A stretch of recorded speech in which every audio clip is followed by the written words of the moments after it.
AITA for not letting my sister's best friend help me with my workouts. I'm 20 male, sister 18's best friend 18 female, is a fitness enthusiast.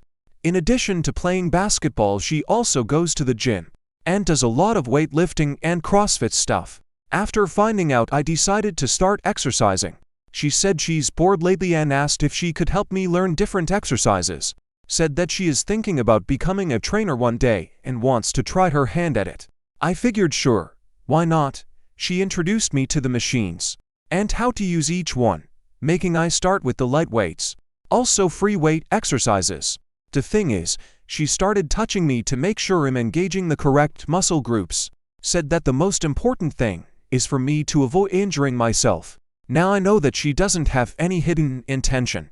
I understand she isn't trying to seduce me or whatever, but it still feels awkward having her touch my arms and thighs while I have a girlfriend, especially considering that my girlfriend isn't happy about it. It made me feel conflicted about how to proceed. I told my girlfriend there is no way my sister's friend likes me, but my girlfriend said that there's a small chance. So after 2 sessions I told my sister's friend that it can't go on. I also told her that I appreciate her help and am thankful that it really makes my girlfriend uncomfortable. She was offended and said, in this joking way, that if she wanted to steal me away would only be too easy. But then she got serious and told me I should stand up for her since we've known each other for years now, instead of just bending over for my girlfriend. That she can really help me get in shape and would like to do so. She told me I shouldn't be uncomfortable since she's only making sure I'm using the right muscle groups and avoiding injuries. AITA for buying the last caramel shortcake even though I overheard a child wanted it. At my neighborhood cafe this morning, I was standing in queue, putting on my headphones and enjoying some music. 2 customers were in front of me. I immediately spotted my fave dessert, a shortcake with salted caramel. Believe me, and I say that I was ecstatic to see it there because every time I come in, there is never any left. But there was only one. There were many other sweets, such as cakes and brownies.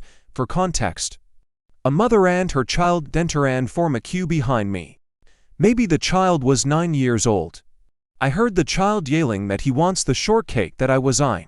He would not stop yelling at his mother to get what he wanted, and she promised to get it for him. I lowered the volume on my music so I could listen in on the conversation, so she didn't know I could hear them.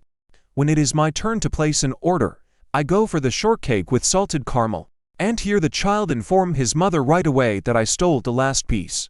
Then he loses it and throws a fit, kicking and screaming at his mother to get it from me. The child is throwing me a glare when I turn to leave after paying. After that, his mother accuses me of being a bad person for taking the last piece even though I knew he wanted it. She then demands for me to give her the shortcake because her child was wanting it all morning. I said a simple no, have a good weekend, and walked out. AITA for undermining my wife about my son's bedtime. Me 26, wife 26, and I became parents at 17. Our son is now 9. At the risk of putting myself in a bad light, I'm much more lenient than my wife on most things. She's told me that she's driven by the fear that someone will see her out in public with our son and will be categorized as an undisciplined mom. A few nights ago, my wife was working a late shift where she bartends, and I turned on a James Bond movie. My dad used to watch them with me. I watched them with my son. It was far past my son's bedtime, but I started it up. At 10:55 p.m. Central Time, my wife gets home, sees my son still up, gives him the quick mom's home hug and kiss, tells him to brush teeth, wash his face, and hit the bed. She asks me if I fucking lost my mind and tells me that our son should be dead asleep by now. I argued that we should and could have flexibility with his bedtime.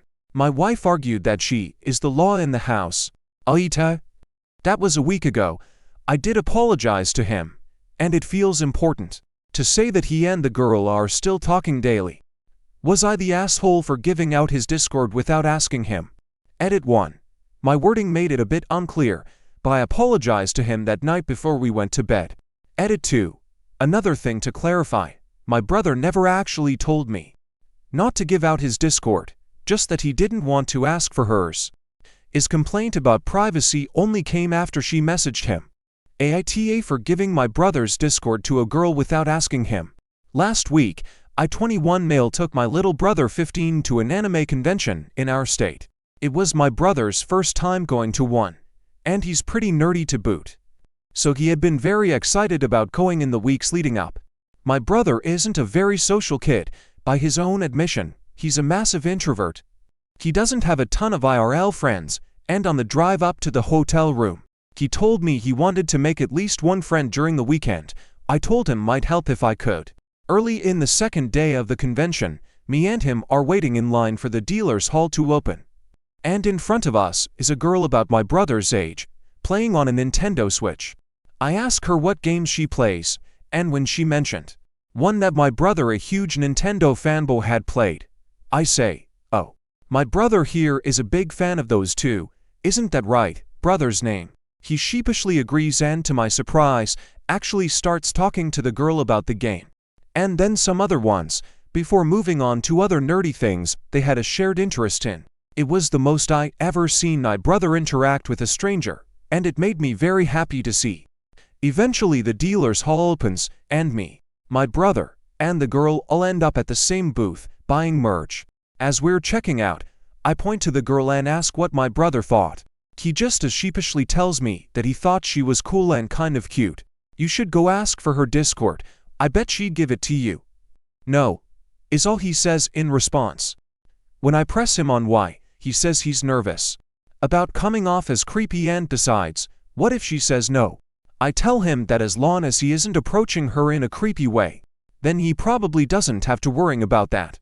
And if she says no, then she says no. That rejection is part of getting to know people, and learning to handle it well when you're young would be a big help for when he's an adult. He tells me no again, and by that time, the girl is gone anyways. Later during that day, me and my brother got separated, and I was walking around on my own. At some point, I noticed the girl at a booth and go up to her.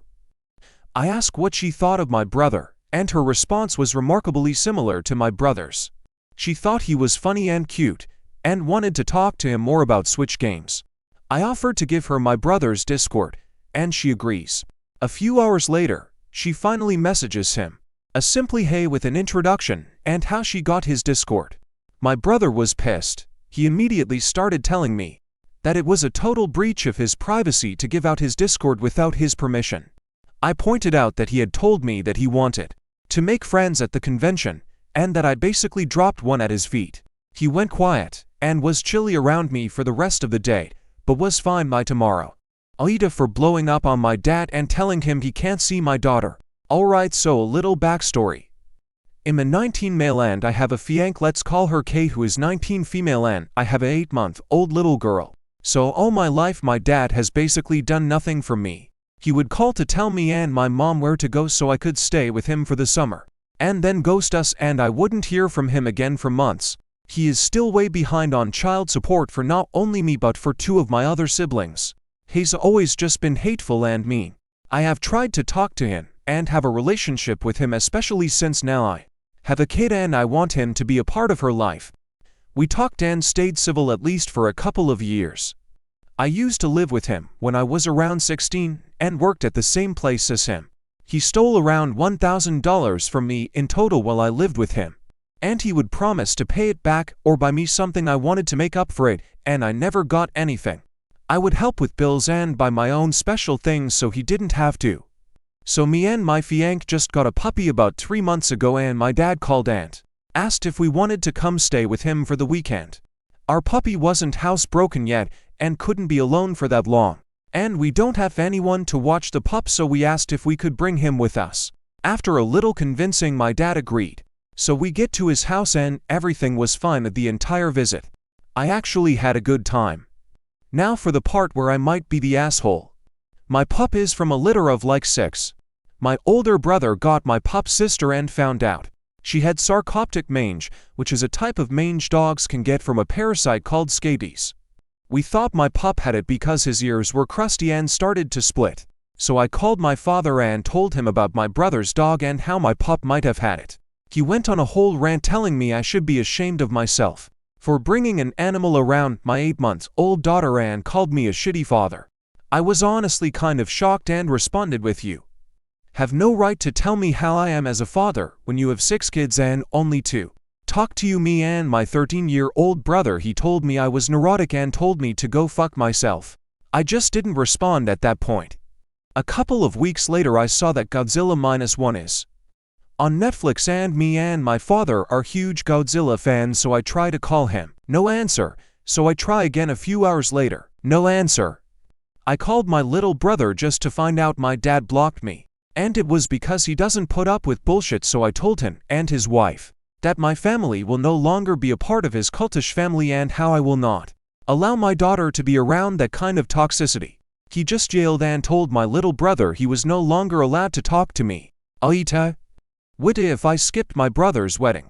For context, I 28 male have been with my fiancée 27 female for 4 years. About 6 months ago I proposed to her and we started planning our wedding. Our families were very happy since we've been family friends since childhood. And they thought we were perfect for each other. My fiancée and I both have younger siblings with autism, and it's even something that we bonded over. She has a sister 22 and I have a brother 23. They both understand each other well and have always been friends, and a while after we started dating they did too. Our families were happy that they had started dating cause they understand each other. Cut to today, or they had planned a dinner for both of our families and said they had a special announcement. Turns out they want to get married on the exact same day as our wedding. My fiancé asked what they meant and the two of them got extremely angry. My brother said it wasn't a big deal and that my fiancé and I could just have our wedding on a different date. We had said that we've already spent about $50,000 on this and we couldn't just reschedule it. Our families then started saying we were wrong and that they deserved to be happy as well. My fiancé said that she knows that, but why do they have to do this on the same day? They insisted that they say it had to be done on. My mother suggested we could still attend both weddings if they were at different times, but my brother and fiancé's sister said they wanted it to be their special day and they would not share it with us. My fiancé then said if they were doing that we would not attend. Our families then started to argue with us and said we were assholes if we did that. And we had to be considerate because of their autism. Fiancé and I were tired of it and stormed out, and we got several angry messages from several family members calling us assholes. My fiancé and I now don't know what to do. Should we still have our wedding with just friends? Should we attend their wedding and just forgive them? Please tell me WIBTA if I didn't go to the wedding. AITA. Dude told me not to stop my stroller near his driveway. I'm peacefully walking with my prec son who is biking and my infant is in the stroller. We walk our neighborhood daily, super family friendly. People are walking here all day and every day. I bring a double stroller in case my son gets tired of biking. We are walking along a very quiet street when a white truck passes us and turns around to park facing us. In just minding my business, the guy mid-30s, very clean cut, cartoony Avengers shirt on stays in his truck. I notice my son is whining, asking me to help put his stuffed animal in the cup holder of his bike. I put the brake on the stroller and still have the strap around my wrist. I turn around and quickly stuff Fox in there. Took maybe 3 seconds as I'm turning around and letting up the brake. The guy is opening the door to call the 8 feet away that I shouldn't park your stroller there. She is going to be coming home soon and I don't want her to hit your baby. I look and am at a part of the sidewalk that intersects past a driveway. Pretty standard neighborhood stuff. There were no cars on the road. None audible anywhere near us. I was kind of caught off guard because the whole thing was so quick. And it was preposterous to think I would've left my baby parked there to be hit by a car that wasn't even there. It was also silly to think that someone was going to come speeding so fast down a residential loop and pull into their own driveway so fast they wouldn't see a huge double stroller and a person standing there. And it was barely 3 seconds. I reply, I think we are all set, with a little smile. He grimaced at me and said, well, I wouldn't want something to happen or someone to get hurt. I probably should just pacified him with a thank you, but I said, I'm a vigilant mother. Thank you. He couldn't leave it alone neither and snarked back, oh, I'm sure you are. It was just so odd and got under my skin. It all seemed so passive-aggressive and contrived from the start. Of course my adorable child chimes in that he likes the guy's shirt and asks him what is on it. The guy ignores him, opens his car door, takes or pretends to take a call, and closes the door. The whole way down the street, I looked to see if another car came quickly and no other cars came. Should I have just said thanks and just left the unnecessary comment alone? AITA. I feel a little creeped out by this person now. TL. Doctor. Guy implied I was being unsafe by pausing my stroller in a driveway for 3 seconds when his parked car was the only one around. AITA for helping my nephews run away. My twin nephews, 18 male, live in another state with their mother and her boyfriend, not their father. We all lived together, boyfriend excluded, when the boys were first born, and I was very close to them before they moved away.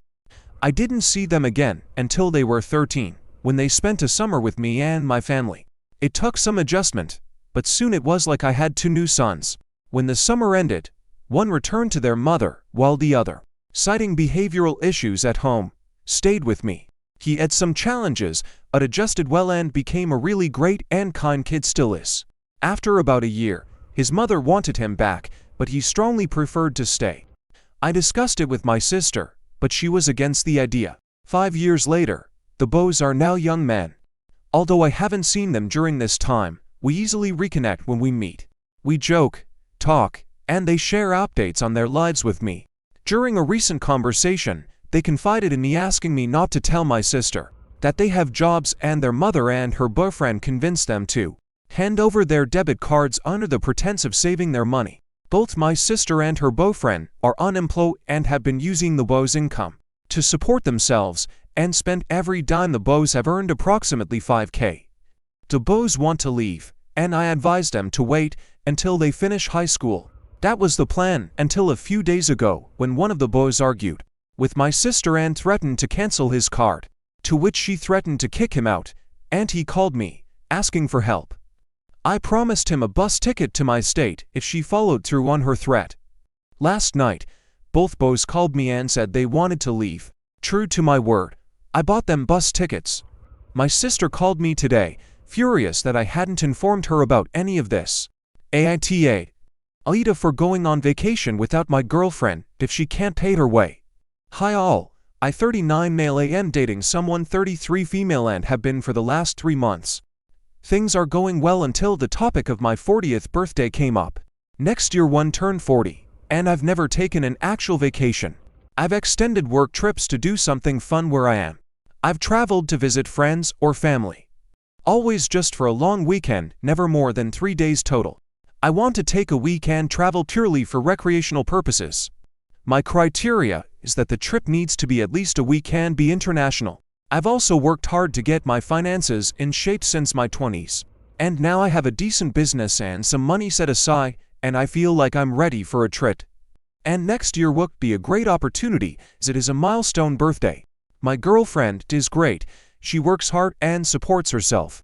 But she doesn't make as much money and, most importantly, is currently saddled with around $20,000 in credit card debt, arising from a period of unexpected unemployment she had in the past that forced her to burn through savings and live on credit cards. When the topic of this trio came up, she first asked if she could go. I said sure. She then asked if we could go to Vegas. I told her about my desire for this to be an international trip. Then she expressed concern over if she could afford it while at debt. I told her I'd be willing to cover our lodging and, depending on where we go, help her pay for airfare. Because we haven't been dating long, I don't feel comfortable paying her whole way, and feel she should contribute financially to come along. She then told me she didn't feel she could afford to cover meals half airfare even if I went somewhere relatively cheap. I was thinking possibly Caribbean, where trip flights are running typically under $500. So I said that I understood, but I also have been wanting to do this milestone birthday thing for a while now, and I still intend to go even if just by myself and would only be gone a week. She became upset that I would travel without her, and it caused a bit of a fight. My friends and family are split. On the one hand, some point out how many things I wanted to do, but didn't get to do because my ex refused to let me, and so I should go forth with or without her. On the other, some are saying it is cruel of me to be planning a vacation in front of a person who is trying to pay off large amounts of debt anyway. I can see both sides and just want to know, AITA for refusing to move my wedding date because of my competitive stepsister. My stepsister Ren has always been competitive with me. It was mostly fueled by her mom. who was always extremely competitive between the families, but Ren kept it up. I'll admit I fed into it that bit when we were teenagers, but I grew out of it. She never did. She goes out of her way to try to one-up me, and she thinks everything I do is to one-up her, which isn't the case. That's the background to the main issue. Ren is getting married in November, and she's been planning the wedding for over a year. I got engaged a month ago. My fiancé works an extremely high-pressure job, and because of the nature of his job, next year and the year after will be incredibly stressful. It's part of the reason he proposed when he did. I don't want to wait 2 years to get married, so I got in touch with a wedding planner who was able to work something out so that we can get married in August. It will be an extremely small wedding, a reception dinner of about 20 people over one weekend. This is in contrast to the 150-person traditional wedding that Ren has planned. Ren is livid that we're planning to get married before her. She knows the reasons, but she still insists that I planned this to upstage her wedding. She is giving her dad no end of shit for putting money towards my wedding and helping me to humiliate her words. She is also causing trouble amongst mutual friends she has with my fiancé. This is not a huge deal, because they're not wanting to get involved, but it was extremely embarrassing because she announced the date of our wedding before we did. My mom and her dad are now hinting that maybe we should move the wedding. They keep saying maybe a winter wedding, I guess after Ren's, would be better, and that it would be nice if the family could attend both weddings with everyone on good terms. My stepbrother has also said that while he knows I didn't do it on purpose, because of past issues, it will be extremely hard for Ren to get past. He also said I was naive for thinking that just because my wedding is different from hers that she would let it go. He may be right about that. I still don't really want to change the date of the wedding. I don't think doing it in the winter will appease Ren, and to have to wait over a year just because of her childish vendetta seems grossly unfair. But I don't like being the one to rock boat, and I do sometimes feel a bit sorry for Ren. Maybe this isn't the time to take a stand. I really don't know if I'm in the wrong here.